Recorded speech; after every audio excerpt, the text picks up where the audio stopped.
Haleluya. Mula pertama saya mengucapkan salam sejahtera di dalam nama Tuhan Yesus Kristus buat semua kita yang sudah datang dalam rumah Tuhan. Semoga kedatangan kita ini adalah kedatangan yang sangat diberkati oleh Tuhan. Saudara, pada malam hari ini kita sedang memperingati hari penuangan Roh Kudus, ya.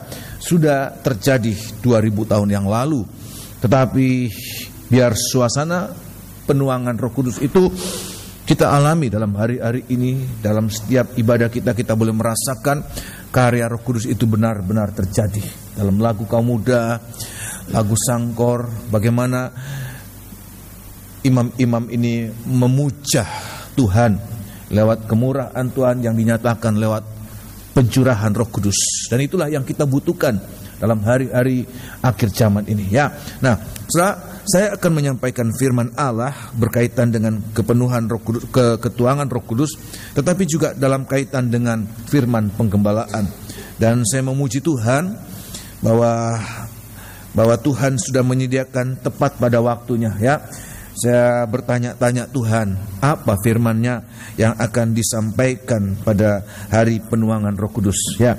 Dan Tuhan membawa saya tidak lari dari firman penggembalaan yang sedang kita periksa, yaitu di dalam kitab Injil Matius pasal yang ke-24 ayat yang ke-31. Injil Matius 24 ayat 31. Bagaimana kita mempersiapkan diri menyambut kedatangan Tuhan. Bagaimana kita mengasah ketajaman pendengaran kita, telinga kita, untuk mengerti apa yang kita dengarkan dalam setiap penyampaian firman Tuhan. Bagaikan tiupan nafiri pada akhir zaman, ya. Dan ini harus kita latih hari-hari ini. Di dalam kitab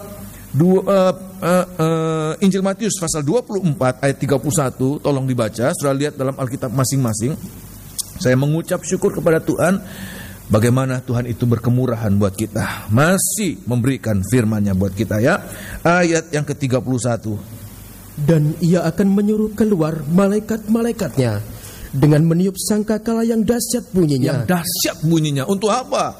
Dan mereka akan mengumpulkan orang-orang pilihannya, ya, dari keempat penjuru bumi. Dari keempat penjuru bumi. Dari ujung langit yang satu. Dari ujung bumi yang satu ke ujung langit yang lain. Ya, terima kasih. Orang-orang kudus, orang-orang pilihan Allah. Oleh sebab itu di hari-hari ini jangan menjadi orang-orang biasa dalam kekristenan, jangan menjadi orang-orang awam, tapi kita harus menjadi orang-orang pilihan. Sebab orang-orang pilihan ini hanya orang-orang pilihan yang nanti waktu Tuhan datang, Dia menyuruh malaikat-malaikatnya meniupkan sangkakala. Hanya orang-orang pilihan, nggak disebutkan orang-orang Kristen biasa, apalagi Kristen KTP. Ya, hanya disebutkan orang-orang pilihan dari semua penjuru bumi. Bahkan mereka yang sudah meninggal sekian lama, ratusan ribuan tahun sudah meninggal. Ayat mengatakan waktu nafiri itu ditiupkan, sudah bisa baca dalam 1 Tesalonika pasal yang ke-4, mereka akan bangkit, ya, dari manapun mereka berada. Mereka akan dibangkitkan dalam tubuh yang baru, tubuh kebangkitan, tubuh kemuliaan. Dan kita yang masih hidup, waktu Tuhan datang, kita juga akan mendengarkan. Siapa mereka ini? Orang-orang pilihan adalah orang-orang yang hari-hari ini mengasah telinga mereka untuk mendengar, pandangan mereka untuk melihat tanda-tanda zaman, melihat penampilan Tuhan Yesus, tapi telinga mereka untuk mendengarkan nafiri yang ditiupkan oleh para malaikat jemaat. Itulah hamba-hamba Tuhan yang diutus oleh Allah untuk menyampaikan firman Allah, ya. Nah, kemudian saya membawa dalam beberapa hari ini, sudah di dalam kitab Bilangan pasal yang ke-10, ini praktek setiap hari orang-orang Israel dalam perjalanan mereka selama di padang gurun. Kurang lebih ada 40 tahun mereka di padang gurun. Mereka dituntun oleh tiang awan, tiang api untuk mereka pandang, ya, melihat, mata mereka harus bisa melihat. Pada saat tiang awan itu naik, mereka harus bersiap untuk berangkat. Dan pada saat mereka melihat tiang awan itu berhenti, mereka harus berkemah. Tetapi juga telinga mereka harus peka untuk mendengarkan nafiri yang ditiupkan. Nafiri yang ditiupkan untuk apa? Membawa mereka untuk berkumpul atau membawa mereka untuk berangkat dari tempat itu ya. Nah, di dalam kitab Bilangan pasal yang ke-10, kitab Bilangan pasal yang ke-10 sudah paling tidak ada 3 atau 4 kebaktian saya menyampaikan ini, dan saya melihat bahwa firman Tuhan itu tidak ada habis-habisnya, seperti sumber air yang mengalir terus ya, mengalir terus, tidak pernah akan habis. Sedalam apapun kita menggalinya, firman Allah itu begitu kaya, tidak ada batasnya.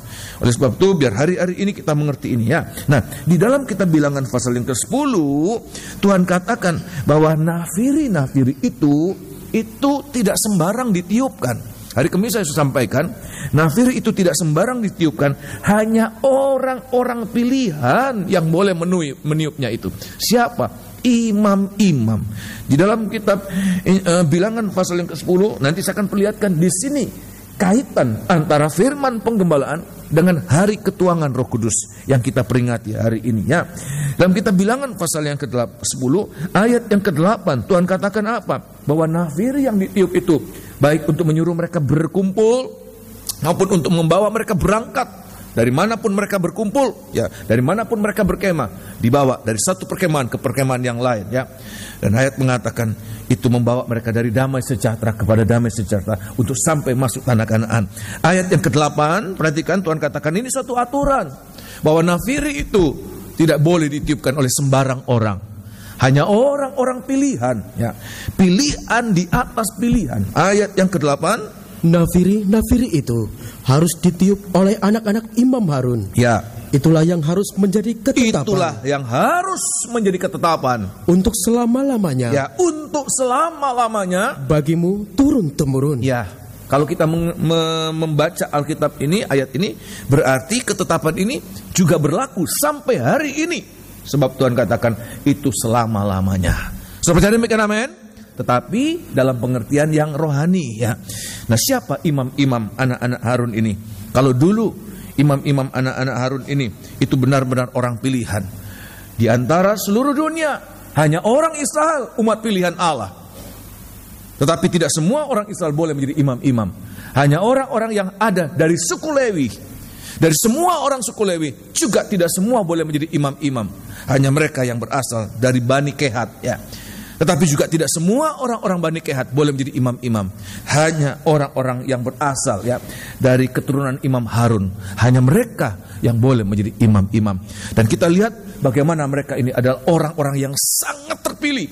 Sangat terpilih. Dan yang memilih mereka bukan manusia, tapi yang memilih mereka adalah Tuhan. Dan Tuhan, kalau Tuhan memilih, Tuhan tidak pernah salah. Manusia bisa salah, tapi Tuhan tidak pernah salah. Dan kemudian kalau kita kemudian melihat tahun bertahun berganti tahun sampai pada zaman kita adalah pada zaman perjanjian baru. Tetapi Tuhan katakan ketetapan ini tetap berlaku, tetapi dalam pengertian yang rohani. Tuhan perluas, Tuhan memilih bukan karena sekedar garis keturunan, tetapi di dalam kitab Wahyu Tuhan katakan Tuhan memilih kita berdasarkan kemurahan. Apa itu? Semua orang yang boleh menerima darah penebusan, semua orang yang menghargai darah penebusan dari anak domba itu, dia juga boleh menjadi imam-imam dan raja-raja. Siapa itu? Semua kita. Kita semua harus menjadi imam-imam dan raja-raja. Semua mengalami demikian, amin? Amin. Imam-imam itu tidak terbatas hanya sebagai pengkhotbah, pemain musik, sangkor, grup kor, dan penerima tamu dan semua pelayan-pelayan. Tetapi kita semua harus menjadi imam-imam dan raja-raja. Kenapa saya mengatakan demikian? Sebab kalau tidak menjadi imam-imam dan raja-raja, tidak ada tempat dalam kerajaan surga. Alkitab mengatakan semua penghuni kerajaan surga, mereka adalah imam-imam dan raja-raja. Siapa mereka? Orang-orang yang melayani. Melayani siapa? Melayani Tuhan. Sebab kepada anak-anak Imam Harun Tuhan mengatakan, tahbiskan mereka untuk aku. Mereka harus memegang jabatan imam untuk melayani aku. Jadi pelayanan kita adalah pelayanan bagi Tuhan. Nah, sebagaimana kebaktian hari Kamis yang lalu saya katakan, wisuda seorang imam ya pengesahan seorang imam itu dimulai dengan mempersembahkan hewan korban ya. Tetapi kemudian juga diakhiri dengan pengurapan minyak urapan. Saya ulangi sekali lagi, pengesahan seorang imam itu dimulai dengan mempersembahkan hewan korban. Ini harus menjadi dasar korban Kristus. Tetapi kemudian disahkan, diakhiri dengan penuangan minyak urapan. Mereka belum boleh melayani, tidak boleh melayani kalau mereka tidak mengalami lebih dahulu penuangan minyak urapan. Itulah Roh Kudus yang kita peringati hari ini. Sebelum mengalami pengurapan, mereka belum boleh melayani. Tolong baca di dalam Perjanjian Lama lebih dahulu, ya. Di dalam kitab Keluaran pasal yang ke-40, kitab Keluaran pasal 40, saya akan perlihatkan. Kita lihat dalam kitab Perjanjian Lama digenapkan dalam kitab Perjanjian Baru. Jadi Alkitab kita ini tidak saling bertentangan, Saudara. Tetapi justru Perjanjian Baru itu menggenapkan apa yang sudah dinubuatkan dalam kitab Perjanjian Lama, ya. Semua nubuatan-nubuatan dalam Perjanjian Lama itu digenapkan di dalam kitab Perjanjian Baru. Nah, dalam kitab Keluaran pasal yang ke-40, kitab Keluaran pasal 40 ayat yang ke-15, ya. Keluaran pasal 40 ayat yang ke-15. Sudah bisa baca di rumah. Keluaran pasal 29 kita sudah periksa pada hari Kamis yang lalu. Malam hari ini kita akan lihat, ya. Dalam kitab Keluaran pasal 40 saya akan lebih fokus pada pengurapan, penuangan Roh Kudus di atas kepala dari setiap imam, mulai imam besar, Imam Harun dan anak-anaknya. Ada 4 anak-anaknya itu dituangkan dengan minyak urapan di atas kepalanya. Itu nanti akan mengalir kepada seluruh tubuhnya, ya. Ayat yang ke-12, perhatikan ayat 12. Kemudian kau suruhlah Harun dan anak-anaknya datang ke pintu kemah pertemuan, dan kau basuhlah mereka dengan air. Ya. Kau kenakanlah pakaian yang kudus kepada Harun. Kau urapi dan kau kuduskan dia. Kau urapi Harun lebih dahulu sebagai imam besar. Kuduskan dia. Teruskan. Supaya ia memegang jabatan imam bagiku. Supaya ia melayani aku sebagai imam besar. Teruskan. Juga anak-anaknya. Juga anak-anaknya ini kita yang mendapatkan tugas untuk meniupkan nafiri itu. Ada kesempatan kita bersaksi. Bersaksi dimanapun kita berada. Dengan perbuatan kita, tadi Pak Yitno bersaksi tentang dalam perbuatan, orang melihat ada kesaksian dalam perkataan kita, dalam pemikiran kita, ya. Jadi jangan asal ngomong, Saudara. Hari-hari ini sebentar, ya, kita seperti dibuka ruang untuk berbicara sebebas-bebasnya, ya. Masa kita ini seperti kita berikan kesempatan untuk berbicara sebebas-bebasnya, baik berbicara secara lisan maupun hari-hari ini kita menggunakan internet, ya. Ya, di internet orang bisa berbicara seluas-luasnya. Saya melihat itu orang berbicara apa yang ada dalam hati itu seperti ditumpahkan semuanya, ya. Tapi perhatikan, tanpa kita sadari apa yang di perkataan kita itu dilihat orang. Dilihat orang, apalagi ini yang saya miris mendengarkan, melihat itu, ya. Ya, enggak segan-segan pakai nama pendeta ini. Tapi dari perkataan yang dituliskan dalam internet itu sama sekali tidak menunjukkan pemikiran perkataan seorang pendeta, seorang Kristen. Oleh sebab itu, biar kita hari-hari ini kita harus mengerti ini, ya, bahwa kita ini adalah orang-orang yang dipilih Allah untuk menjadi saksi, surat yang terbuka, dan orang-orang melihat itu, ya. Nah, ayat mengatakan imam-imam itu, ya, disahkan lewat satu prosesi yang namanya pengurapan. Tolong baca ayat yang ke-15. Ayat yang ke-15. Urapilah mereka seperti engkau mengurapi ayam mereka, ya, supaya mereka memegang jabatan imam bagiku. Supaya mereka memegang jabatan imam bagiku. Teruskan. Dan ini terjadi. Dan ini terjadi supaya berdasarkan pengurapan itu. Supaya ayat mengatakan berdasarkan pengurapan itu mereka memegang jabatan imam untuk selama-lamanya, ya, turun-temurun. Dengan kata lain, mereka tidak diperbolehkan melayani sebelum mereka mengalami penuangan Roh Kudus, sebelum mereka dituangkan dengan minyak urapan. Zaman dulu memang minyak urapan yang dibuat khusus oleh orang-orang yang ahli dalam pembuatan itu. Tetapi kemudian dalam Perjanjian Baru digenapkan minyak urapan itu tidak harus berbentuk minyak yang kental itu kemudian harus kita tuangkan dalam kepala kita, tidak harus begitu. Tetapi digenapkan dalam pengertian yang rohani. Apa itu minyak urapan? Roh Kudus. Roh Kudus itu harus memenuhi kehidupan kita. Nah, kemudian saya bawa dalam Perjanjian Baru, dalam kegenapannya pada hari penuangan Roh Kudus, ya, Tuhan katakan kepada murid-muridnya apa? Seperti Tuhan katakan, kamu jangan dulu bergerak. Ya. Seperti Tuhan begitu mengatakan demikian, ya, jangan dulu melayani sebelum kamu menerima Roh Kudus yang merupakan janji Tuhan. Janji Bapa itu harus dicurahkan. Dan kita melihat mulai saat penuangan Roh Kudus itu menjadi tonggak sejarah dari gereja Tuhan.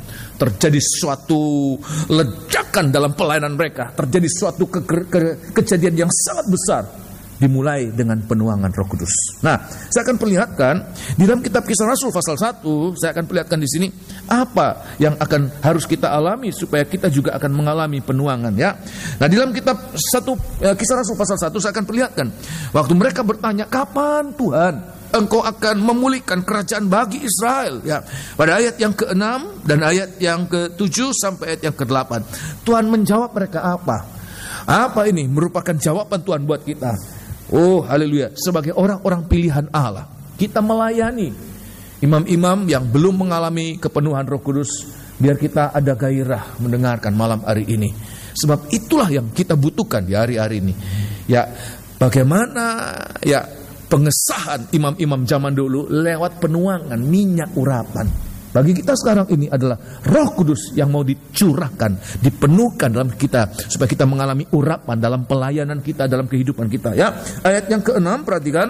Maka bertanyalah mereka yang berkumpul di situ, Tuhan, maukah Engkau pada masa ini memulihkan kerajaan bagi Israel? Jadi kita lihat ini perkataan murid-murid sebelum mengalami urapan Roh Kudus, sebelum mengalami kepenuhan Roh Kudus, mereka masih dalam berpikir tentang perkara-perkara dunia, di mana Tuhan Yesus berbicara tentang kerajaan sorga, tapi pemikiran mereka tentang kerajaan Israel secara keduniawian, supaya kerajaan Israel yang sudah runtuh itu, ya, sekian ratus tahun yang lalu, itu ditegakkan kembali.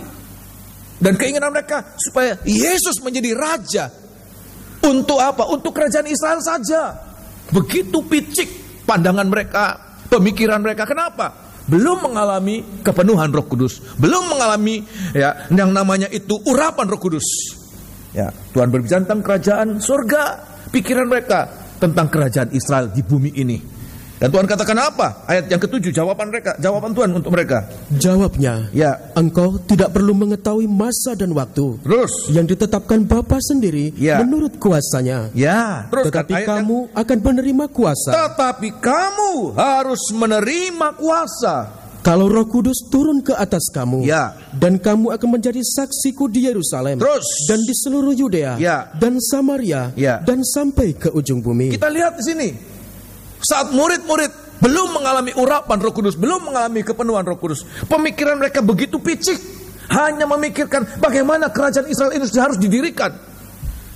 Dan Tuhan katakan, kalau kamu menerima kuasa, kamu akan bekerja bukan hanya terbatas pada tanah Israel saja, tanah Kanaan, tapi pekerjaanmu itu seperti tidak terbatas sampai menjangkau sampai ke ujung dunia, ke ujung bumi. Sedemikian. Oleh sebab itu di hari-hari ini sedemikian kita harus mengalami pemikiran kita, keadaan kita ini harus mengalami Tuhan curahkan. Dan sejak mengalami pencurahan Roh Kudus itu, gereja Tuhan itu kemudian bekerja dengan begitu giat. Alkitab mengatakan tiap hari terjadi suatu ledakan, tiap hari ada pertambahan jiwa-jiwa, tiap hari mereka bekerja, tiap hari mereka melayani, terus sampai menjangkau zaman kita.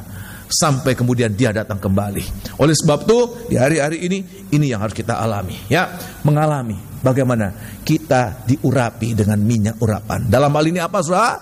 Roh Kudus. Semua mengalami demikian, amin? Nah, saya akan sampaikan bagaimana. Ini dua poin besar malam hari ini saya sampaikan. Bagaimana kita boleh mengalami dipenuhkan dengan Roh Kudus, Nah, Kisah Rasul pasal yang pertama, ayat yang ke-4 sampai ayat yang ke-5. Nomor 1, poin yang pertama ini. Di sini kita akan mengalami diurapi, dipenuhkan dengan Roh Kudus Tuhan, Ayat yang ke-4, perhatikan. Pada suatu hari, ketika ia makan bersama-sama dengan mereka, ia melarang mereka meninggalkan Yerusalem. Ia melarang mereka untuk meninggalkan Yerusalem, dan menyuruh mereka tinggal di situ. Tinggal di Yerusalem, menantikan janji Bapa. Yang demikian katanya, perhatikan, telah kamu dengar daripadaku. Sebab Yohanes membaptis dengan air. Tetapi tidak lama lagi, kamu akan dibaptis dengan Roh Kudus. Ini baptisan Roh Kudus. Untuk apa? Mengurapi mereka. Manusia biasa, bahkan manusia-manusia yang tidak terpelajar, hanya nelayan biasa, orang-orang biasa yang tidak terpelajar. Tapi waktu mereka mengalami tuangan para profesor dalam kitab Taurat, ini orang-orang yang duduk di Sanhedrin, mereka terheran-heran. Kok bisa orang-orang yang tidak pernah belajar di bangku sekolah, di bangku kuliah, perkataan mereka adalah perkataan-perkataan yang sangat berkuasa. Kenapa? Jawabannya, Roh Kudus itu mengurapi kehidupan mereka.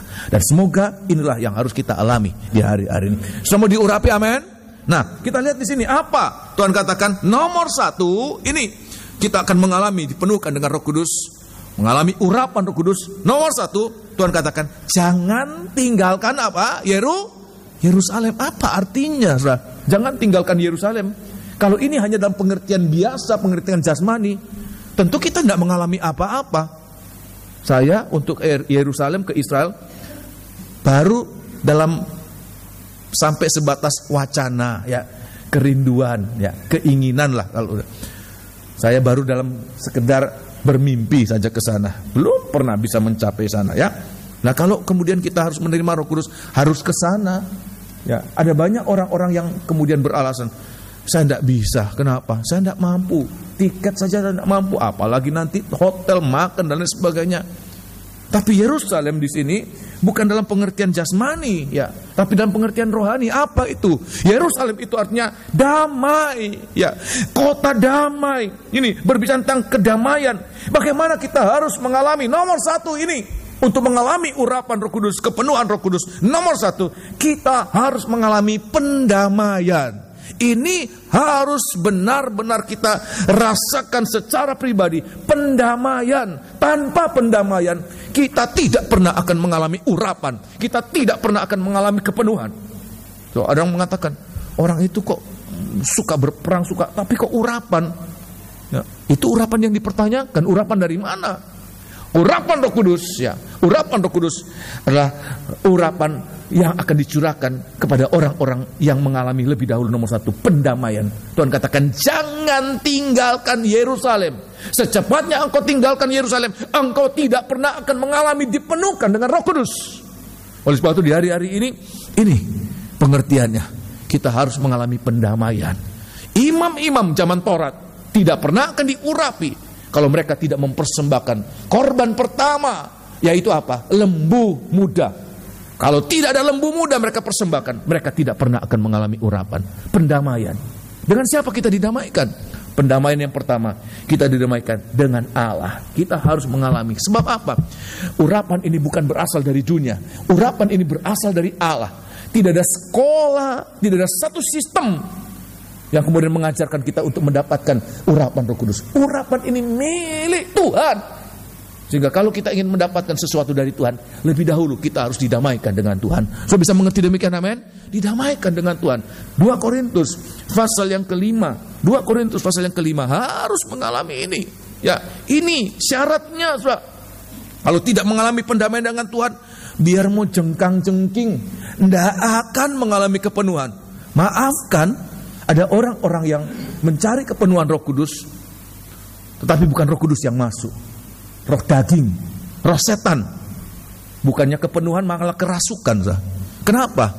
Dia memaksakan dengan kemampuan sendiri tanpa lebih dahulu mengikuti apa yang Tuhan katakan. Apa? Jangan tinggalkan apa? Yerusalem. Roh Kudus itu roh damai, bukan roh berbantah-bantah. Kalau orang mau berbantah-bantah, Roh Kudus tidak berbantah-bantah.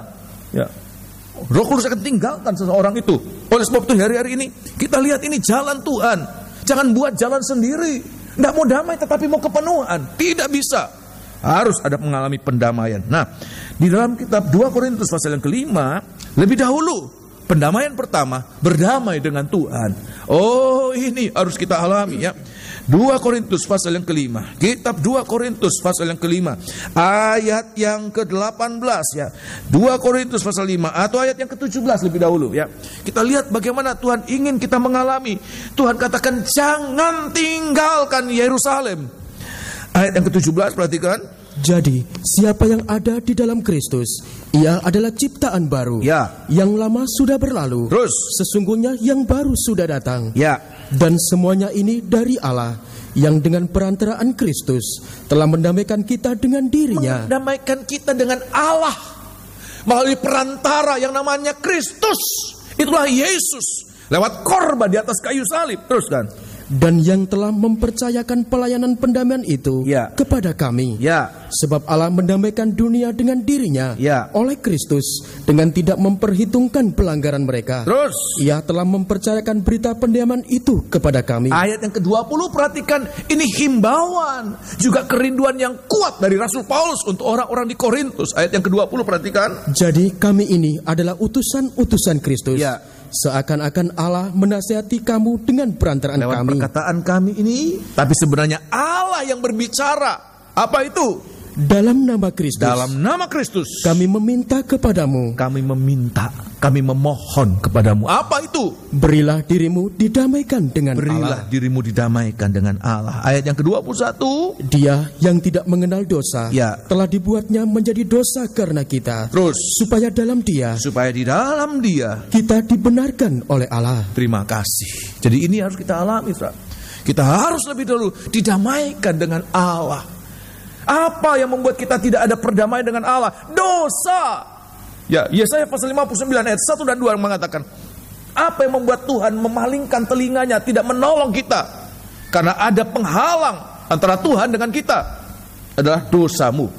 Tetapi di tengah-tengah itu, bagi kita, sebelum kita mengalami pendamaian, di tengah-tengah kita dengan Allah ada dosa. Tapi kalau kita mau mengalami pendamaian antara kita dengan Allah, Anak Allah telah mati untuk kita di atas kayu salib. Dan mengatakan, untuk apa? Dia mengerjakan pelayanan pendamaian. Sebagai imam besar, dia tidak membawa darah dari binatang. Tapi Alkitab mengatakan dia membawa darahnya sendiri untuk mengerjakan kelepasan sempurna buat setiap kita. Dan ayat mengatakan, apapun dosa kita, kejahatan, kenajisan sehebat apapun juga, Allah tidak memperhitungkan pelanggaran kita. Tapi semua pelanggaran dapat diampuni. Supaya ayat mengatakan, supaya di dalam dia kita dibenarkan oleh Allah. Semua mengalami demikian, amin? Pendamaian, apa itu? Darah pengampunan itu dicurahkan dalam kehidupan kita. Darah lembu jantan itu seperti dipercikan dalam kehidupan kita. Sehingga semua noda dosa kita dihapuskan oleh Tuhan. Nomor 1, kita harus didamaikan. Pendamaian pertama, berdamai dengan Tuhan. Apa buktinya kita mengalami perdamaian dengan Tuhan? Sampai hati nurani kita tidak menuduh kita lagi. Ayat mengatakan, walaupun semua orang tahu keadaan kita, masa lalu kita, tapi ayat mengatakan, semuanya itu sudah didamaikan dengan Allah. Dan hati nurani kita tidak menuduh kita lagi. Yang kedua, setelah kita didamaikan dengan Tuhan, Tuhan juga menuntut kita untuk apa? Mengalami berdamai dengan sesama. Sebab hakikat dari kayu salib, so lihat ini kayu salib, ada 2 kayu. Kayu yang pertama apa? Kayu yang berdiri ini seperti menghubungkan kita dengan apa? Tuhan. Antara bumi dan langit ini kayu ini. Kita berdamai dengan Tuhan. Tapi tidak hanya berdamai dengan Tuhan, ada kayu melintang. Apa ini? Berdamai dengan sesama. Itulah kayu salib. Di atas kayu salib ada pendamaian. Nomor 2, kita harus berdamai dengan sesama yang dikerjakan, ini penting, yang dikerjakan oleh korban Kristus. Sebab ada pendamaian di antara sesama, tapi bukan karena korban Kristus. Ya, sesama pedagang narkoba itu, ya, sesama mafia narkoba, kemudian mereka bertengkar. Setelah mereka pikir-pikir, kalau kita bertengkar, kita saling membunuh, lebih baik kita damai. Berdamai mereka dengan sesama, tetapi bukan pendamaian itu yang dimaksud oleh Tuhan. Pendamaian yang dimaksud oleh Tuhan apa? Berdamai dengan sesama yang dikerjakan oleh apa? Korban Kristus. Tolong baca ya. Di dalam Yakobus Yakobus pasal yang kelima, suratan Yakobus pasal yang kelima, kitab Yakobus pasal yang kelima, ayat yang ke-15 dan ayat yang ke-16. Oh, luar biasa. Semoga kita boleh mengalami ini. Pendamaian di kayu salib itu. Di kayu salib itu kita mengalami berdamai. Oh, haleluya. Berdamai. Kita harus mengalami berdamai di kayu salib itu. Haleluya. Ayat yang ke-15 ayat yang ke-16. Dan doa yang lahir dari iman akan menyelamatkan orang sakit itu. Terus. Dan Tuhan akan membangunkan dia. Dan jika ia telah berbuat dosa, maka dosanya itu akan diampuni. Dengan Tuhan kita didamaikan. Ya, dengan pengampunan itu ya, lewat pengampunan kita diamankan. Ayat mengatakan semua dosa kita diampuni. Tetapi ayat 16 perhatikan, karena itu hendaklah kamu saling mengaku dosamu. Hendaklah kamu saling apa? Saling apa? Mengaku. Berarti sama-sama apa? Sama-sama salah, ya. Saling punya dosa, saling punya kesalahan. Oleh sebab itu harus saling mengaku. Ada kesombongan orang Kristen. Kenapa? Anak-anak Tuhan seringkali ada kesalahan. Yang penting aku sudah minta ampun sama Tuhan. Ya. Aku tidak mau kalau suruh kemudian harus berbaikan dengan sesama, tidak mau. Gengsi saya. Ya, yang penting saya doa sungguh-sungguh. Memang Tuhan ampuni kita. Tapi kita juga perlu mengalami pendamaian dengan sesama. Sebab apa? Perkataan kita, perbuatan kita itu ada sangkut pautnya dengan sesama. Kita sudah menciderai, kita sudah menyakiti, kita sudah menyandung. Kita harus mengalami pendamaian dengan sesama. Ya. Ayat yang ke-16. Karena itu, hendaklah kamu saling mengaku dosamu, dan saling mendoakan, supaya kamu sembuh. Doa orang yang benar, bila dengan yakin didoakan, sangat besar kuasanya. Luar biasa. Alkitab mengatakan ada kuasa.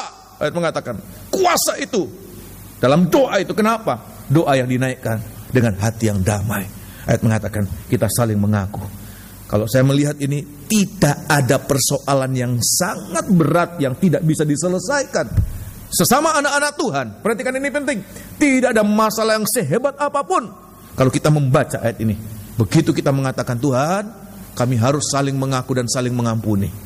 Dosa sebesar apapun juga, kesalahan sebesar apapun, bahkan kesalahpahaman sehebat apapun juga, ya, seruncing apapun juga akan begitu cepat terselesai. Kenapa? Sama-sama mengaku, sama-sama mengampuni. Nama Tuhan dimuliakan. Amin. Nah, di atas kayu salib Tuhan mengerjakan pendamaian seorang dengan yang lain. Di dalam kitab Injil Yohanes pasal 19, kita dengarkan itu ya. Yohanes pasal 19, kitab Injil Yohanes pasal 19. Tuhan mengerjakan pendamaian baik antara umat manusia dengan Allah, tetapi juga di atas kayu salib dia mendamaikan sesama manusia ya. Kitab Injil Yohanes pasal 19. Ya, Injil Yohanes pasal 19. Kitab Injil Yohanes pasal 19. Ayat yang ke Injil Yohanes pasal 19. Ayat yang ke-25, kita lihat ini Injil Yohanes pasal 19 ayat 25. Pendamaian antara sesama. Oh, haleluya. Sesama dengan sesama didamaikan di kayu salib. Kita dengan Allah didamaikan di kayu salib. Tetapi sesama dengan sesama juga didamaikan di kayu salib itu. Tidak ada pendamaian yang sehebat ini, yaitu apa? Kayu salib. Oh, haleluya. Ayat 25, perhatikan. Dan dekat salib Yesus berdiri ibunya. Ibu Yesus, siapa dia? Maria. Teruskan. Dan saudara ibunya, Maria, istri Klopas. Maria istri Klopas, teruskan. Dan Maria Magdalena. Selain itu juga, ketika Yesus melihat ibunya dan murid yang dikasihinya di sampingnya, berkatalah ia kepada ibunya, Ibu, inilah anakmu. Ibu, inilah anakmu. Kemudian katanya kepada murid-muridnya, inilah ibumu. Berkatalah dia kepada, dalam bahasa itu murid-muridnya ya. Ya, ada perbedaan sedikit ya. Alkitab saya kepada muridnya. Ya, tidak terlalu prinsip ya. Kepada murid-muridnya, inilah ibumu. Inilah ibumu. Dan sejak saat itu murid itu menerima dia di dalam rumahnya. Ya, sebelum ada salib antara murid-murid Yesus dengan saudara-saudara Yesus, dengan keluarga jasmani Yesus, seperti ada gap yang besar. Kenapa? Seperti murid-murid ini merasakan saudara-saudara Yesus ini ya, itu mengganggu pelayanan. Saudara-saudara, Yesus merasakan murid-murid ini merampas Yesus. Ya, ini Yesus sudah bukan milik kami lagi, milik kalian lagi. Sudah milik kalian sekarang. Ya, sehingga terjadi gap, kesalahpahaman. Tapi Alkitab mengatakan di kayu salib dia mendamaikan. Murid yang paling dikasihi, siapa dia? Yohanes. Dia katakan, ibu, ini anakmu. Dan kepada anaknya itu dia katakan, anak, inilah ibumu. Dan ayat mengatakan sejak saat itu terjadi pendamaian. Murid itu menerima ibu Yesus dalam rumahnya. Sejak hari itu ada pendamaian sesama dengan sesama. Oh, luar biasa. Inilah yang harus kita alami, saudara. Tanpa pendamaian, kalau hati kita penuh dengan masalah, penuh dengan pertengkaran, penuh dengan kepahitan, penuh dengan kebencian, bagaimana kita boleh menerima Roh Kudus? Roh Kudus itu kudus, suci. Dia tidak akan campur dalam hati yang dipenuhi dengan kebencian, kepahitan. Tidak akan bercampur. Oleh sebab itu, hari-hari ini kita harus mengalami pendamaian. Tuhan, dosaku kuakui. Tuhan, kepahitanku cabut dari hatiku. Sebab kalau kita membersihkan hidup kita ini, baru Tuhan akan memberikan. Ada ayat mengatakan, jangan memberikan apa saja barang yang kudus kepada siapa? Yang tidak layak. Hidup yang tidak layak. Seperti babi, maafkan, dengan kenajisannya. Seperti anjing dengan kejahatannya, ya, keganasannya. Mereka itu tidak layak menerima barang yang kudus. Oleh sebab itu di hari-hari ini kita mohon Tuhan, kuduskan aku. Mengalami pendamaian dengan Tuhan, mengalami pendamaian dengan sesama. Nomor satu ini Tuhan katakan, jangan tinggalkan apa? Yerusalem. Yang kedua kita lihat kemudian pada ayat yang ke-12 dan ayat yang ke-13, ya.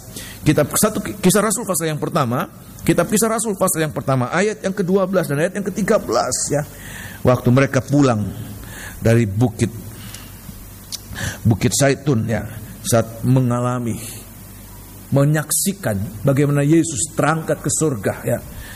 Ayat mengatakan mereka pulang ke Yerusalem. Untuk apa di sana?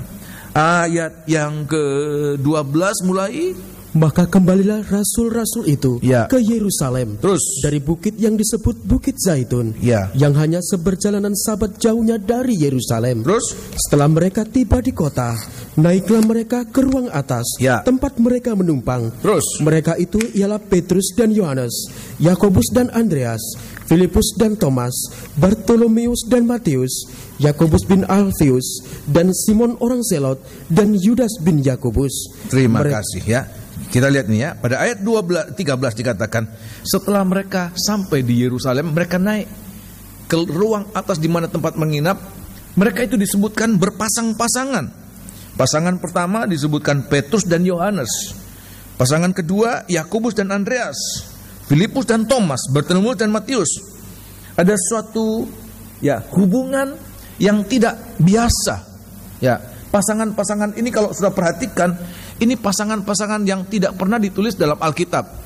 Kalau di ayat-ayat sebelumnya yang dituliskan adalah Petrus dan Andreas, Yakobus dan Yohanes. Kenapa? Sebab mereka punya hubungan famili, kakak beradik. Yakobus dan Andreas, Yakobus dan Yohanes itu kakak adik, ya. Sedangkan Petrus dan Andreas itu kakak adik.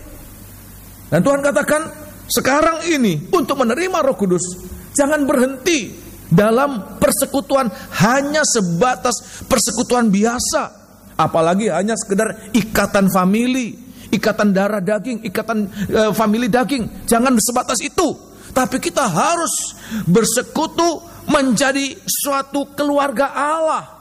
Kita tidak bersekutu karena kita ada ikatan sama-sama orang daerah ini, sama-sama punya hobi ini. Kalau kita bersekutu hanya karena ikatan keluarga jasmani, persekutuan itu adalah persekutuan yang sangat lemah. Berulang-ulang kali saya katakan, ikatan persekutuan jasmani itu sangat lemah. Nanti ada masalah secara pribadi, masalah perkara jasmani, nanti ujung-ujungnya apa? Nggak mau kebaktian di situ. Kenapa? Saya ada masalah dengan ini. Padahal bukan masalah ibadah, bukan masalah dalam pelayanan, masalah jasmani. Pinjam gunting, ya, ujung-ujungnya apa? Aku tidak mau kebaktian di situ lagi. Kenapa? Selama dia ada di situ, aku tidak mau di situ. Kecuali dia pergi, baru aku di situ, ya. Nggak bisa terikat.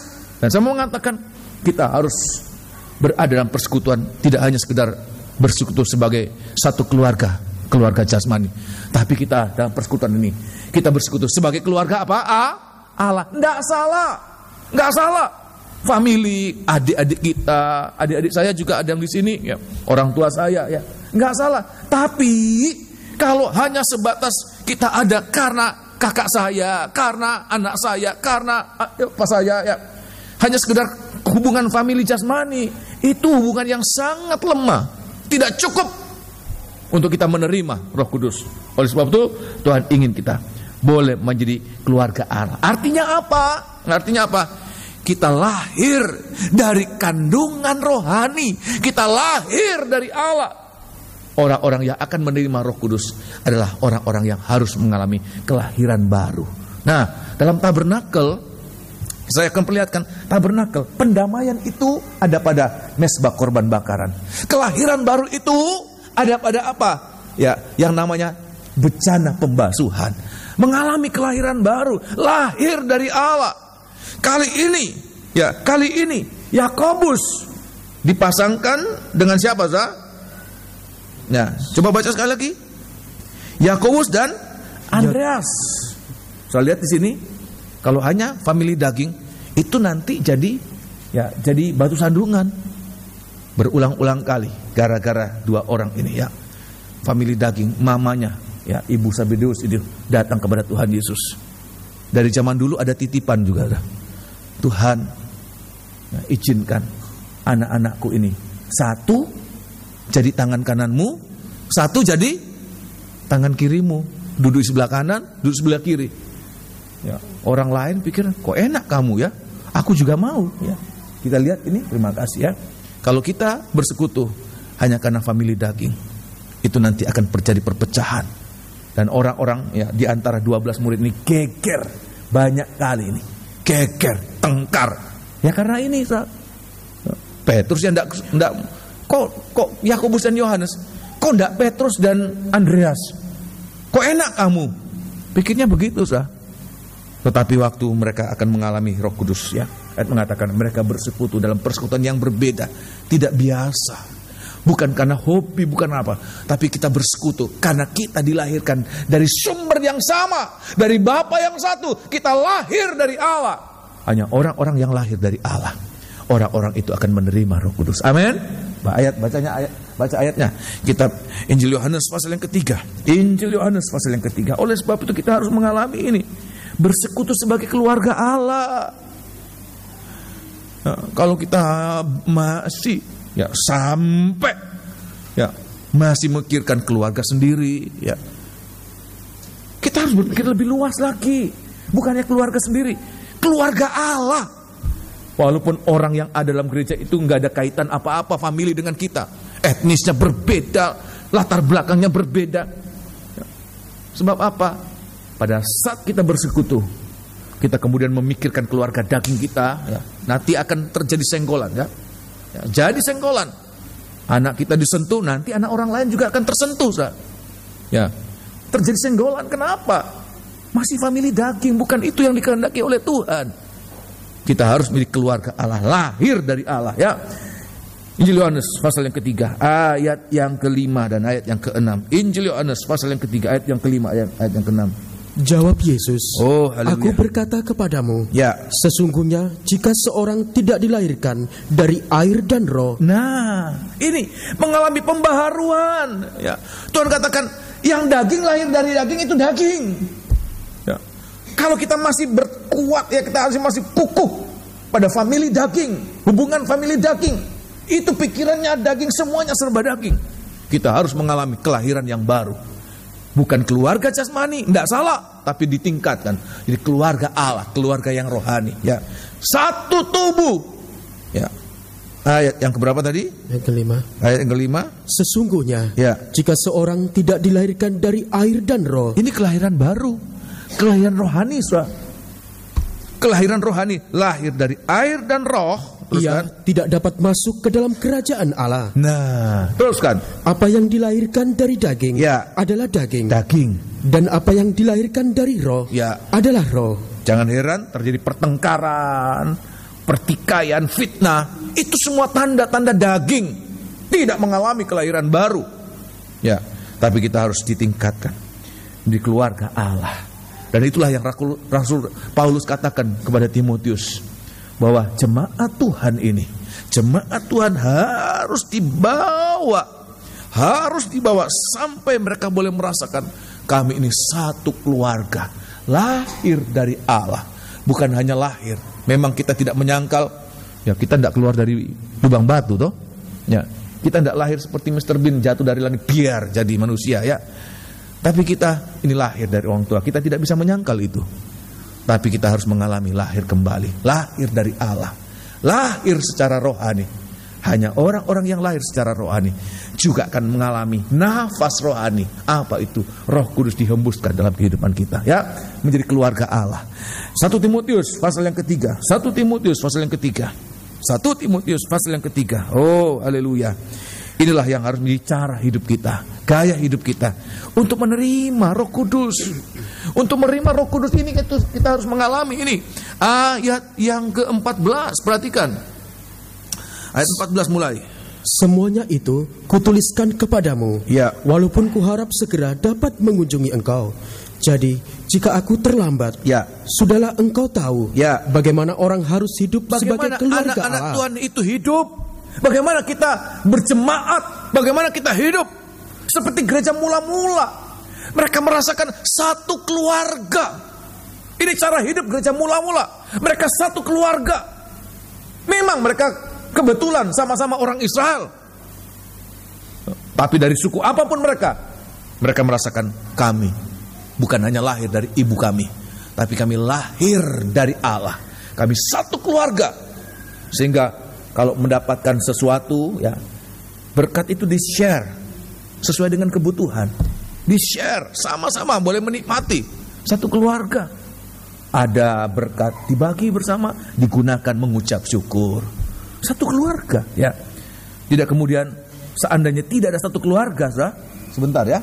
Seandainya mereka tidak merasakan menjadi satu keluarga, kalau mereka kemudian jual rumah, jual tanah, hanya dibagikan pada keluarga-keluarga mereka. Jangan bilang-bilang ya, ini keluarga ini. Hanya keluarga-keluarga yang ada kaitan famili. Nanti juga yang lain begitu, saudara. Tapi Alkitab tidak menulis demikian. Alkitab mengatakan cara hidup mereka adalah sebagai keluarga Allah. Apa yang mereka terima, mereka bagi bersama. Hidup sebagai keluarga Allah. Ayat yang ke-15. Jadi jika aku terlambat, ya, sudahlah engkau tahu, ya, bagaimana orang harus hidup sebagai keluarga Allah. Kalau Tuhan belum datang, memang Alkitab ini, ayat ini menuliskan kalau Rasul Paulus terlambat datang kepada Timotius. Tapi ayat ini juga bernubuat, kalau Tuhan belum datang, bagaimana cara hidup anak-anak Tuhan dalam gereja lokal yang baru sedikit ini, masih kecil ini, bagaimana cara hidup kita? Apakah kita cuma hanya sekedar ini familiku, di luar familiku, tidak peduli. Kamu mau terbanting, kamu mau jatuh, kamu kelaparan, tidak peduli. Kamu bukan familiku. Apa begitu kita hidup? Tuhan katakan, kalau aku belum datang, maka bagaimana cara hidup kita sebagai apa? Sudahlah engkau tahu, ya, bagaimana orang harus hidup sebagai keluarga Allah. Sebagai keluarga Allah, yakni jemaat dari Allah yang hidup. Jemaat dari Allah yang hidup. Tiang penopang, ya, dan dasar kebenaran. Terima kasih. Orang itu akan mengalami menjadi tubuh Kristus. Perhatikan ini penting. Sebelum menjadi tubuh Kristus, dia harus lebih dahulu merasakan dan mengamalkan hidup sebagai keluarga Allah. Gak mungkin dia menjadi tubuh Kristus kalau menjadi keluarga Allah saja tidak pernah merasakan. Ya, nanti dia akan menjadi bagian tubuh yang tersendiri di dalam tubuh Kristus. Dia hanya berada di sini sendiri. Ya, itu yang namanya kanker. Nanti orang yang tidak mengalami menjadi keluarga Allah dan memaksakan diri hidup dalam tubuh Kristus, maafkan, itu sebagai penyakit kanker dalam tubuh manusia. Seperti penyakit itu, dia hanya mau hidup untuk dirinya sendiri, tidak untuk seluruh tubuh. Oleh sebab itu, di hari-hari ini kita harus ayat mengatakan, Tuhan katakan, mereka berada di atas Yerusalem, loteng Yerusalem, untuk apa? Dalam persekutuan sebagai keluarga Allah.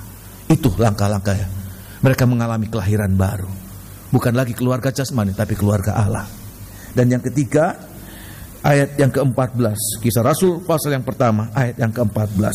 Di sini kita harus mengerti ya, menjadi anak-anak Tuhan yang menjadi imam-imam, mereka mengalami diurapi, dipenuhkan dengan Roh Kudus ya.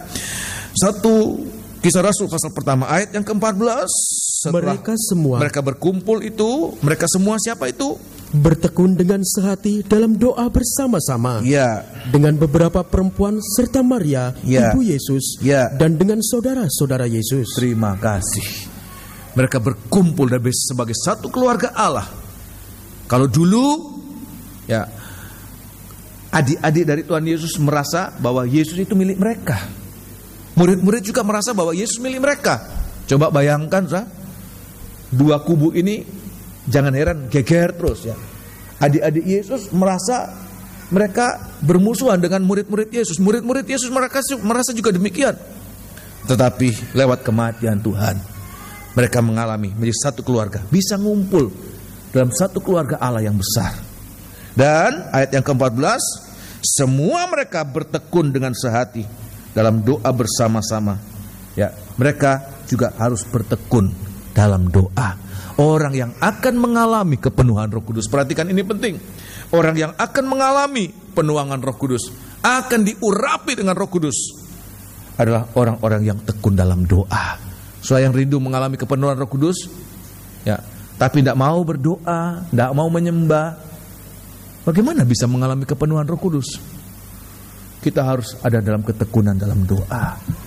Saya merindukan semoga nanti pada saat kita retreat di UTC dalam Agustus mendatang, kita juga akan mengalami ini ya.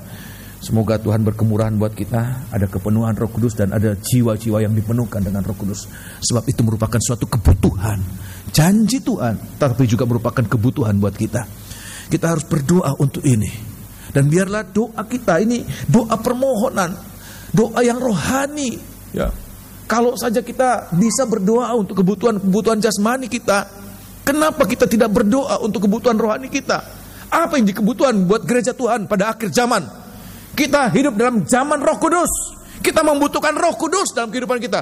Semoga doa kita, doa membutuhkan Roh Kudus dalam seluruh hidup kita ini. Seringkali kita berdoa untuk perlindungan kita, kebutuhan kita, tapi kita tidak pernah berdoa untuk Roh Kudus ini manunggal dalam kehidupan kita. Kalau kita tidak mengalami Roh Kudus manunggal dalam kehidupan kita, yang terjadi apa? Hidup dalam daging. Oleh sebab itu kita harus mengalami ini. Tuhan, curahkan Roh Kudus-Mu, biar Dia manunggal penuh menguasai hidupku ini. Kitab Lukas, Injil Lukas pasal yang ke-11. Kalau kita berdoa begitu, Alkitab mengatakan kita sudah dekat dengan tumpahan, curahan Roh Kudus dalam kehidupan kita. Kalau kita doa begitu, ayat mengatakan, Bapa mana yang tidak akan memberikan permintaan sebegitu baiknya. Kita berdoa perkara jasmani saja dikabulkan oleh Tuhan. Kalau itu berkenan kepada Tuhan ya, tidak bertentangan dengan Tuhan, dengan kehendak Tuhan. Apalagi kita berdoa untuk sesuatu yang rohani. Roh Kudus itu kebutuhan rohani kita. Coba kita merenungkan, pernahkah kita berdoa untuk ini? Seringkali kita cuma berdoa, Tuhan lindungi aku, ya jalanku, ya supaya jangan kecelakaan. Memang tidak kecelakaan, tapi berbuat dosa, ya rugi. Tuhan berkati aku, diberkati secara jasmani, tapi dengan berkat malah jauh dari Tuhan. Buat apa? Ya, tapi kita lihat kitab Lukas, Injil Lukas pasal yang ke-11. Injil Lukas pasal yang ke-11. Tuhan katakan minta, ini yang harus kita doakan. Murid-murid mereka berdoa dengan sehati, dan ayat mengatakan doa dalam kesehatian. Kalau itu merupakan permohonan untuk perkara yang rohani, itu akan mengalami jawaban Tuhan, perkabulan Tuhan. Kalau Tuhan izinkan ya, Tuhan izinkan nanti tanggal 2 mendatang, 2 Juni mendatang, saya cari-cari dalam kalender ini, dalam yang dekat-dekat ini, yang memungkinkan untuk kita akan adakan doa puasa itu cuma tanggal 2 Juni. Hari Selasa, bukan hari Selasa besok, Selasa minggu depan ya, kita akan adakan doa puasa. Saya membutuhkan ya penyertaan Tuhan, sebab dalam bulan-bulan ke depan ada pelayanan-pelayanan nanti bulan September di Toraja, bulan November, bulan Oktober di Medan kalau Tuhan izinkan, nanti bulan Desember, mulai tanggal 1 Desember ada pelayanan di Kalimantan Tengah. Dan saya merasakan tidak ada kemampuan.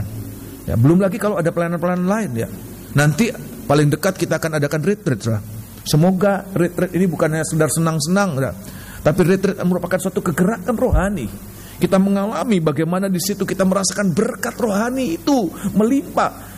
Kalau kita merasakan rohani itu Tuhan curahkan buat kita, berapapun harga biaya yang kita keluarkan, kita rasakan tidak ada artinya apa-apa. Sebab apa? Kita menerima berkat rohani yang berkelimpahan. Amin. Ya, tolong baca ya. Kita pinci Lukas pasal yang ke-11. Ini harus kita doakan. Perkara-perkara rohani. Nanti dalam doa puasa kita bawa pergumulan kita, tapi terutama Tuhan, biarlah Engkau memberikan perkara-perkara yang rohani dalam hidup kami Tuhan. Untuk kebutuhan kami, hidup dalam kebenaran dan hidup dalam kesucian. Sebab hari-hari ini ya, kita tidak mampu hidup dalam kebenaran dan kesucian kalau Tuhan tidak memberikan Roh Kudus-Nya untuk kita sekalian ya. Ayat yang ke-11. Ya, kita pinjam Lukas pasal 11 ayat yang ke-11. Lukas pasal 11 ayat yang ke-11. Kita harus tekun dalam doa. Soalnya kalau gampang putus asa, tidak akan dipenuhkan. Di sini tidak pernah dapat. Dulu ada kegerakan Roh Kudus, tidak dapat. Di sini juga tidak dapat. Sudahlah, mungkin Tuhan tidak berkenan saya menerima Roh Kudus. Tuhan tidak pernah mengatakan demikian. Kerinduan Tuhan semua kita harus dipenuhi. Tapi Tuhan ingin melihat, adakah ketekunan kita untuk berdoa meminta Roh Kudus itu. Seandainya murid-murid itu, Tuhan tidak janji kepada murid-murid, nanti ya 10 hari kalian berdoa, aku akan curahkan Roh Kudus. Tuhan tidak mengatakan demikian. Tapi Tuhan katakan, kamu harus menanti.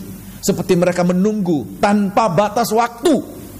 Tapi mereka menunggu, mereka berdoa. Setiap hari diisi dengan doa. Hari pertama tidak terjadi apa-apa. Hari kedua tidak terjadi apa-apa. Hari ketiga, hari ke-9 tidak terjadi apa-apa. Pada hari ke-10, sesudah kenaikan Tuhan, ayat mengatakan tiba-tiba turun dari langit suara seperti angin besar. Roh Kudus turun atas mereka semua. So, bisa percaya demikian, amin? Tuhan tidak katakan hari ke-10 aku curahkan, tidak. Kenapa? Untuk membuktikan ketekunan mereka. Tuhan janjimu, aku akan memberikan. Tuhan janjimu. Hari pertama tidak terjadi apa-apa, sampai hari ke-9 tidak terjadi apa-apa. Tapi hari ke-10 terjadi suatu kegerakan besar sekali. Seluruh Yerusalem itu gempar dengan fenomena yang tidak pernah terjadi di sana ya. Oh haleluya. Ayat yang ke-11, perhatikan. Bapa manakah di antara kamu, jika anaknya minta ikan daripadanya, ya, akan memberikan ular ganti anaknya itu ganti ikan? Ada bapak-bapak yang iseng, anak minta apa namanya? Minta ikan, Pak. Nanti bapak-bapak suka iseng, ada ular-ularan ya. Iya, Pak. Apa begitu? Nggak ada bapak jahat seiseng apapun membuat anaknya sampai begitu. Ada kan ular-ularan itu dari karet yang seperti ular ya, kalajengking, kecoa ya. Minta nasi, dikasih ini nasi, ya ular-ularan. Apalagi kalau ular betul, nggak ada bapak jahat sejahat itu. Ayat mengatakan kamu yang jahat saja tidak lakukan itu. Ya, terus kan? Atau jika ia minta telur, ya, akan memberikan kepadanya kalajengking. Ada yang begitu? Nggak ada. Ayat 13, perhatikan. Jadi jika kamu yang jahat, ya, tahu memberi pemberian yang baik kepada anak-anakmu, apalagi Bapamu yang di sorga. Apalagi Bapamu yang di sorga. Oh, Bapa yang jahat saja ya, bisa memberikan yang baik untuk anak-anaknya. Apalagi Bapa yang baik, Bapa di sorga.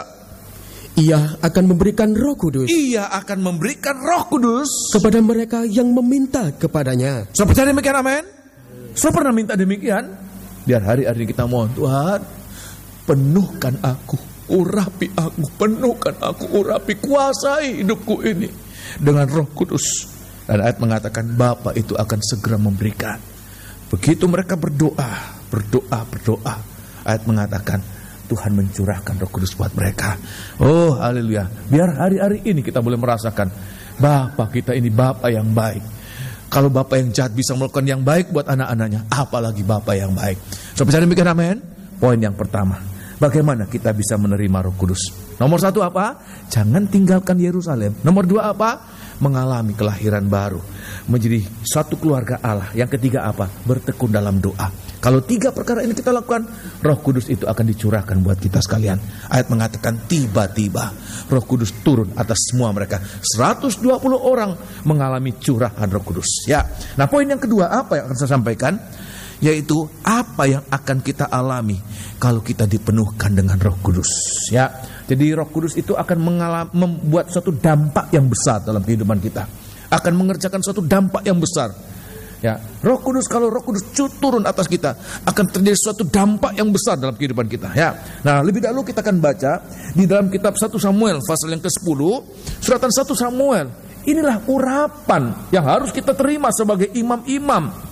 Kita melayani bukan dengan kekuatan keahlian kita. Kita melayani bukan dengan talenta kita secara alamiah. Pemain musik, kalau kita melayani menjadi imam-imam pemain musik karena talenta bermain musik saja, yang namanya seniman, sah. Ya, ini nama-nama paling gampang bosen, sah. Ya, kalau mau melayani. Kalau lagi tidak mood ya tidak melayani. Apa mau begitu kita melayani dalam gereja Tuhan? Ya. Tetapi kita harus melayani dalam urapan Roh Kudus. Urapan minyak, urapan itu harus dituangkan, memampukan kita walaupun ada masalah, walaupun ada tantangan, kita tetap melayani sampai Tuhan datang. Amin. Ya. Nah, di dalam kitab 1 Samuel pasal yang ke-10, 1 Samuel pasal 10. 1 Samuel pasal 10 ayat yang ke-6. Tuhan katakan, saya akan perlihatkan ini dampaknya kalau mengalami Roh Kudus itu berkuasa atas seseorang. Akan terjadi sesuatu yang sangat luar biasa, tidak pernah dialami sebelumnya. Ya, 1 Samuel pasal 10 ayat yang ke-6. Ini Tuhan katakan kepada Raja Saul. Waktu itu dia Saul, ya, belum menjadi raja. Tapi Nabi Samuel katakan demikian, ya. Ayat yang ke-6. Ayat yang ke-6. Maka Roh Tuhan akan berkuasa atasmu. Roh Tuhan akan berkuasa atasmu, Saul. Engkau akan kepenuhan. Teruskan. Bersama-sama dengan mereka. Ya. Dan berubah menjadi manusia lain. Ya. Kalau Roh Kudus itu turun, maka kita akan menjadi apa? Manusia lah. Manusia apa? Manusia lain. Manusia baru. Ini bukan manusia dengan 2 kepribadian, tapi menjadi manusia baru. Ya, tolong baca ayat selanjutnya. Ayat yang ke-9, perhatikan. Sedang ia berpaling, ya, untuk pergi meninggalkan Samuel. Jadi waktu Saul meninggalkan, dia berbalik ya muka untuk berjalan meninggalkan Samuel. Terus maka Allah mengubah hatinya menjadi lain. Ya, karena Roh Kudus bekerja, Roh Kudus memenuhi dia, Roh Kudus mengurapi dia. Maka dia mengalami menjadi manusia baru, ya, manusia lain, manusia baru. Teruskan. Dan segala tanda-tanda, ya, yang tersebut itu, ya, terjadi pada hari itu juga. Terima kasih. Menjadi manusia baru, itulah hasil kalau kita mengalami kepenuhan Roh Kudus, urapan Roh Kudus. Nah, kita kembali dalam kitab Kisah Rasul. Apa yang terjadi dengan murid-murid waktu mereka mengalami kepenuhan Roh Kudus? Apa yang terjadi dengan mereka? Nah, ini juga harus kita alami dalam hari-hari ini. Jadi kalau kita mengalami dipenuhkan dengan Roh Kudus, bukan untuk gagah-gagahan, sombong-sombongan. Aku ini loh punya Roh Kudus. Ya, ngomong-ngomong tahu-tahu bahasa lidah. Bukan untuk demo, bukan untuk sombong-sombongan, show off, bukan. Tetapi untuk mengubah kita menjadi manusia baru. Ya, kitab Kisah Rasul pasal yang kedua, dampak pertama. Ya, langsung terjadi. Ini dampak pertama menjadi manusia baru ini. Ya, kitab Kisah Rasul pasal yang kedua. Kisah Rasul pasal yang kedua ayat yang ke-4. Atau tidak apa-apa kita baca mulai ayat yang pertama. Roh Kudus turun waktu mereka tidak meninggalkan Yerusalem. Waktu mereka berkumpul dalam satu keluarga yang baru, ikatan keluarga yang baru, bukan ikatan keluarga jasmani, tapi ikatan keluarga Allah. Waktu mereka tekun berdoa, ayat mengatakan tiba-tiba Roh Kudus itu turun atas mereka. Ayat yang pertama, ketika tiba hari Pentakosta, ya, semua orang percaya berkumpul di satu tempat. Tiba-tiba turunlah dari langit suatu bunyi seperti tiupan angin keras yang memenuhi seluruh rumah di mana mereka duduk. Saya membayangkan kalau seluruh rumah ini, seluruh jemaat ini mengalami curahan Roh Kudus, betapa bahagia, hebat, ya, luar biasa. 120 orang itu sudah menjadi magnet untuk menarik perhatian satu Yerusalem. Dengan 120 orang dipenuhkan dengan Roh Kudus itu, satu Yerusalem itu memperhatikan mereka, melihat, jadi tontonan. Saya teringat, saya masih kecil, kalau gereja Pantai Kosta itu biasanya pakai musik, ada pakai gitar listrik, pakai drum, ya. Kita anak-anak suka nonton itu, ya. Suka nonton, jadi tontonan. Begitu saya membayangkan, kira-kira begitu, waktu terjadi kepenuhan, ya. Ini semua orang itu yang ada di Israel itu melihat apa yang terjadi, ya. Terus kan?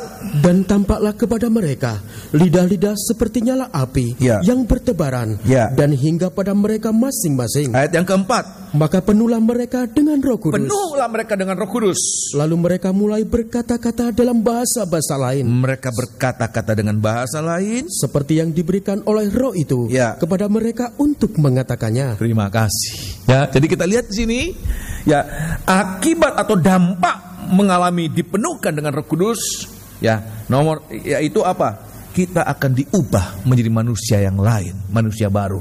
Apa tandanya? Nomor satu, ini manusia baru. Nomor satu, kita akan berbicara dengan bahasa-bahasa yang apa? Baru. Sudah percaya demikian, amin? Kita akan berbicara dengan bahasa-bahasa lain. Memang waktu itu, ya, mereka berbicara dengan bahasa Partia, Media, Elam, Mesopotamia, dan lain sebagainya. Tetapi bagi kita apa praktek? Kita akan mengalami berbicara dengan bahasa baru. Cara berbicara kita masih bicara Surabayaan, karena di sini, ya, orang di Papua ya bisa Papua sana, ya. Orang di Sulawesi bicara Sulawesi, orang di Sumatera tetap. Tetapi Tuhan katakan, orang yang mengalami menjadi manusia baru, cara berbicaranya, cara berbicara dengan cara yang baru. So, percaya demikian, amin? Nggak perlu bisa bicara yang lain, tapi yang penting kita harus mengalami orang yang menjadi manusia baru. Cara berbicaranya adalah cara bicara yang baru. Efesus pasal yang keempat, suratan Efesus pasal yang keempat. Seperti apa cara berbicara baru? Jadi kelihatan di situ, menjadi manusia baru itu kelihatan mulai dari berbicaranya. Seperti waktu murid-murid pertama kali mengalami kepenuhan. Tanda pertama apa? Glosolali. Berbicara dengan bahasa baru, ya. Tapi kita lihat sekarang kita ini memang, ya, bahasa lidah itu menjadi tanda seseorang dipenuhkan. Tetapi dalam praktek sehari-hari, apa? Ya, tidak mungkin kan kita nawar becak, ya, pakai bahasa lidah. Katanya bahasa baru, ya. Ya, wala kata. Orang becak gitu ngomong opo ini, ya. Ada bahasa baru, apa prakteknya? Ini bahasa baru, ya. Apa? Tolong baca ayat 22. Ya. Yaitu bahwa kamu berhubung dengan kehidupan kamu yang dahulu. Nah, ini hidup lama ditinggalkan. Cara hidup lama ditinggalkan. Sekarang kita hidup baru. Apa itu? Harus menanggalkan manusia lama. Tinggalkan manusia lama untuk berpakai dengan manusia baru. Teruskan. Yang menemui kebinasaannya oleh nafsunya yang menyesatkan. Perhatikan. Supaya kamu dibaharui di dalam roh dan pikiranmu. Nah. Dan mengenakan manusia baru. Hanya Roh Kudus yang bisa mengerjakan, mengubahkan seseorang menjadi manusia baru. Ayat mengatakan, kita dibaharui sampai dalam roh dan pikiranmu. Ayat yang ke-24.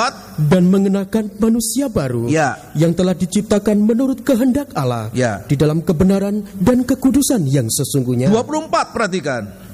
24. Ayat 25. Karena itu buanglah dusta. Nah, dan berkatalah benar seorang kepada yang lain. Karena kita adalah sesama anggota. Jadi ini bahasa baru dalam praktek sehari-hari. Kita dipenuhkan dengan Roh Kudus di gereja glosolali, di gereja bahasa lidah. Tapi di rumah glosolalinya jadi berubah, Semua kebun binatang itu, yang penghuni kebun binatang keluar semua, ya. Ini bahasa lidahnya berubah, aneh, ya. Apa bahasa lidah begitu, Ya. Bahasa baru yang dimaksudkan oleh Tuhan. Tuhan katakan apa? Cara berbicara yang baru. Kalau manusia lama kita membudayakan dusta. Tapi Tuhan katakan orang-orang yang telah mengalami menjadi manusia baru. tidak lagi berkata dusta, tapi berkata apa, saudara? Benar seorang dengan yang lain. Jadi kita lihat orang itu menjadi manusia baru atau tidak, kelihatan mulai dari cara berbicaranya. Apa itu? Kalau masih membudayakan dusta, masih melegalkan dusta, masih menganggap dusta itu tidak apa-apa. Oh, tidak apa-apa, kan demi kebaikan. Perhatikan, setiap anggapan, pendapat bahwa dusta itu tidak apa-apa, itu sudah membuktikan dia belum mengalami diurapi, belum mengalami kepenuhan. Dia belum menjadi manusia baru. Sebab Alkitab mengatakan, menjadi manusia baru, cara berbicara kita akan menggunakan bahasa yang lain. Apa itu? Dulu bahasanya bohong. Dari 100 perkataan, 150 perkataannya dusta. Bayangkan saya, ngomong 100 perkataan, 150-nya dusta. Bohong tok. Tetapi begitu dia mengalami pembaharuan, ayat mengatakan membuang yang lama, tapi kita mulai berkata yang benar. Amin, kasih. Yang kedua apa? Ya, selain berkata benar, juga berkata dengan perkataan kasih. Ini orang manusia baru, mengalami keubatan, berkata dengan perkataan yang baru, cara yang baru. Kalau dulu ngomong itu marah-marah, ambil piring, ya. Lama sedikit mulai buang, ya. Ngomongnya bentak, marah, nyelekit. Itu cara bahasa yang lama, cara berbicara yang lama. Tapi Tuhan katakan apa? Orang yang mengalami kepenuhan, berbicaranya jadi lain. Berkata benar dan berkata dengan apa? Kasih. Ya, tolong baca dalam kitab Kolose pasal yang keempat. Menjadi manusia baru kelihatan dari perkataannya. Kolose pasal yang keempat. Ya, oleh sebab itu biar kita belajar hari-hari ini, ya, untuk mengalami ini, ya. Kolose pasal yang keempat, ayat yang ke-6. Oh, jangan hambar. Perkataan hambar itu perkataan yang membuat hati orang yang mendengarkan juga menjadi tawar. Ya. Perkataannya sama, tapi kalau disampaikan dengan hambar, itu membuat orang tawar hati. Tapi kalau disampaikan dengan kasih, itu nanti akan membangun, menguatkan, menolong. Oh, haleluya. Semoga setiap perkataan kita ini perkataan-perkataan yang membawa berkat. Ya, ayat yang ke-6. Hendaklah kata-katamu, ya, senantiasa penuh kasih. Senantiasa, selalu. Ini senantiasa, setiap saat, selalu penuh kasih. Jangan hambar. Ya. Sehingga kamu tahu, ya, bagaimana kamu harus memberi jawab kepada setiap orang. Setiap orang yang membutuhkan perkataan kita ini, ada perkataan yang penuh kasih sesuai dengan kebutuhan. Orang-orang yang penuh dengan kebutuhan, mereka mencari. Alkitab mengatakan pada akhir zaman ini, ya, orang-orang itu akan mencari pengajaran dari mulut para imam. Bagaimana mulut kita ini? Kalau mulut kita ini bohong, kalau mulut kita ini penuh dengan amarah, kepahitan. Oleh sebab itu di hari-hari ini, semoga Tuhan, hanya Roh Kudus yang dapat mengubah kita. Perkataan-perkataan yang benar, perkataan penuh dengan apa? Kasih. So, bisa baca ya, cari ayatnya dalam kitab Maleakhi. Akhir zaman ini, dari mulut imam-imam, orang akan mencari pengajaran, jawaban. Orang yang penuh dengan masalah. Orang-orang di dunia itu penuh masalah. Kalau sedang, ya, apa namanya, saya pernah mendengarkan, ya, ini suami istri sudah masalah di pekerjaan, datang ke rumah, sensitif, ya. Istrinya nanya, sebenarnya, ya, katanya istrinya biasa, tetapi suaminya merasakan, ini bukan perkataan biasa, ini perkataan yang sangat menyakitkan. Padahal, ya, itu hanya perkataan yang sederhana, tapi disampaikan dengan hati yang hambar, terjadi keributan yang besar. Oleh sebab itu di hari-hari Tuhan katakan, biar kita hari-hari ini, mohon Tuhan, perkataanku tidak hambar tapi penuh dengan kasih. Mulai dari saat kepenuhan, cara berbicara murid-murid jadi berbeda hari-hari ini. Yang kedua, ini orang-orang baru, hatinya baru, cara berbicaranya baru, hatinya juga apa? Baru. Hati apa ini? Ya, tolong baca kitab Kisah Rasul pasal yang kedua. Kisah Rasul pasal yang kedua. Atau sebelum kitab Kisah Rasul, Yehezkiel lebih dahulu. Yehezkiel 36. Jadi kita lihat ini ya, Alkitab kita ini tidak saling menjegal ya, tapi saling melengkapi. Kitab Yehezkiel pasal yang ke-36, kitab Yehezkiel pasal 36, ayat yang ke-26 dan 27. Yehezkiel 36 ayat 26 dan 27. Kamu akan kuberikan hati yang baru dan roh yang baru di dalam batinmu. Dan aku akan menjauhkan dari tubuhmu hati yang keras. Hati yang keras ini hati yang lama. Manusia lama ini hati keras ya. Manusia lama itu hati keras. Manusia belum mengalami kepenuhan Roh Kudus keras. Tapi Tuhan katakan, itu kujauhkan, kuberikan hati yang baru. Apa itu? Dan kuberikan kepadamu hati yang taat. Hati yang taat, hati yang baru, hati yang taat. Terus kan? Rohku akan kuberikan diam di dalam batinmu, dan aku akan membuat kamu hidup menurut segala ketetapanku, dan tetap berpegang pada peraturan-peraturanku dan melakukannya. Terima kasih. Orang Israel ini orang yang paling keras hati. So cari ayatnya ya. Ada satu ayat mengatakan orang Israel ini tegar tengkuk, keras kepala, kepala batu. Sebenarnya sama ya pengertiannya. Tegar tengkuk, keras kepala, kepala batu. Tapi Tuhan tuliskan itu, ada ayatnya. Cari ya, gampang sekarang nyarinya ya. Ini loh orang Israel.